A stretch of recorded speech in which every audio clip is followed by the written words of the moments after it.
Vous êtes en compagnie de Radio Taïwan International.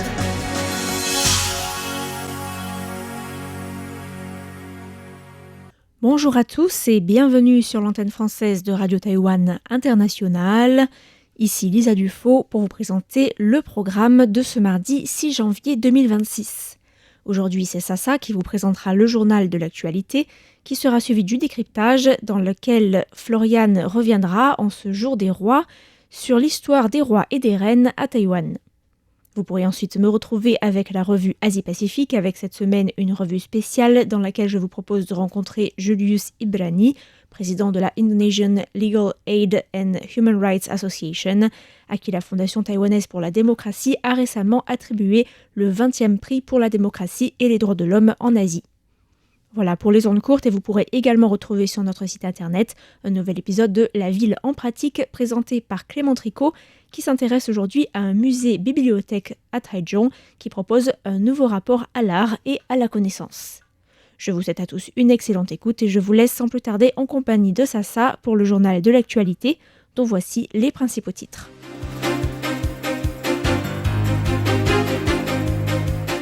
Le président Lai Ching-te souhaite construire avec l'Union européenne une chaîne d'approvisionnement démocratique. Le Parti démocrate progressiste actuellement au pouvoir dénonce fermement les atteintes chinoises à la vie privée du député Puma Chen. Selon la chercheuse française Valérie Niquet, les manœuvres militaires chinoises de la semaine dernière visent à éroder la volonté de Taïwan et de ses partenaires de se défendre. Un officier des gardes-côtes condamné pour divulgation de secrets d'État à la Chine.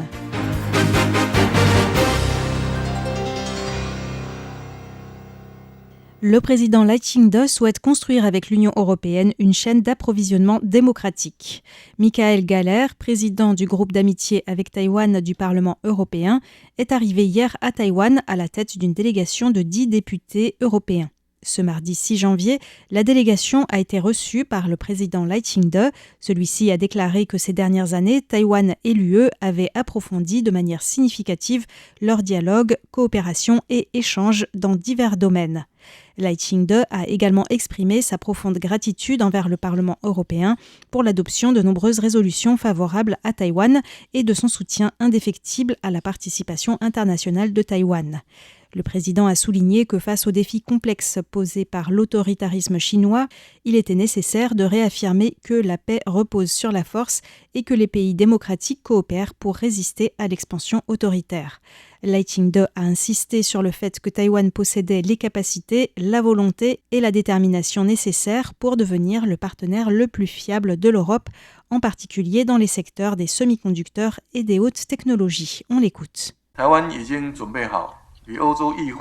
Taïwan est prêt à travailler main dans la main avec le Parlement européen et les eurodéputés afin de traduire nos échanges en actions concrètes pour construire une chaîne d'approvisionnement démocratique et insuffler une plus grande résilience à l'économie mondiale. Michael Galler a quant à lui déclaré que face à l'évolution constante de la situation mondiale, les pays démocratiques devaient coopérer pour préserver la paix dans le détroit de Taïwan. Il a rappelé que ce détroit étant une zone maritime internationale, le passage régulier de navires de guerre étrangers permettait de démontrer que nous n'acceptons aucune action unilatérale susceptible de modifier le statu quo, je cite. Michael Galler a aussi fermement condamné les exercices militaires menés par la Chine autour de Taïwan la semaine dernière, les qualifiant de hautement provocateurs. Par ailleurs, il a exprimé l'espoir du Parlement européen que les échanges avec Taïwan dans le domaine commercial, sanitaire et du renforcement de la sécurité des câbles sous-marins s'approfondissent encore davantage. Le DPP dénonce fermement les atteintes chinoises à la vie privée du député Puma Chen.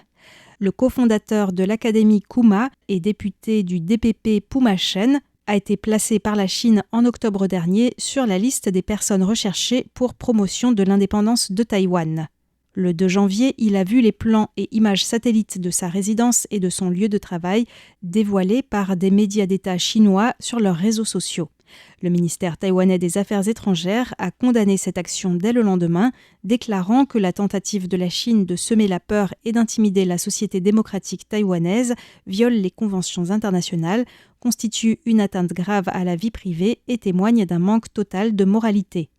Hier, le groupe parlementaire du DPP a appelé les partis d'opposition KMT et TPP à défendre la liberté des parlementaires d'exercer leurs droits politiques et à soutenir une motion de condamnation transpartisane.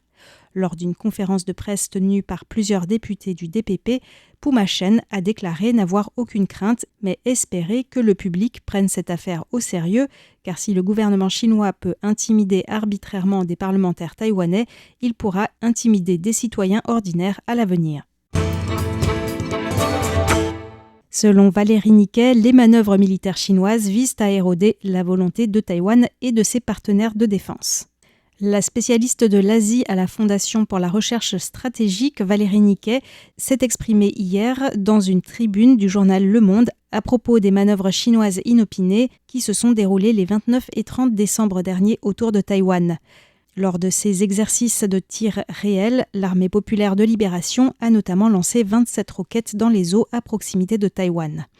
Selon Valérie Niquet, l'ampleur de ces exercices reflète une incertitude stratégique, alors que le président chinois Xi Jinping a souligné à plusieurs reprises l'impératif de conquérir Taïwan, une victoire militaire est loin d'être assurée, ce qui expliquerait la multiplication d'exercices militaires largement médiatisés.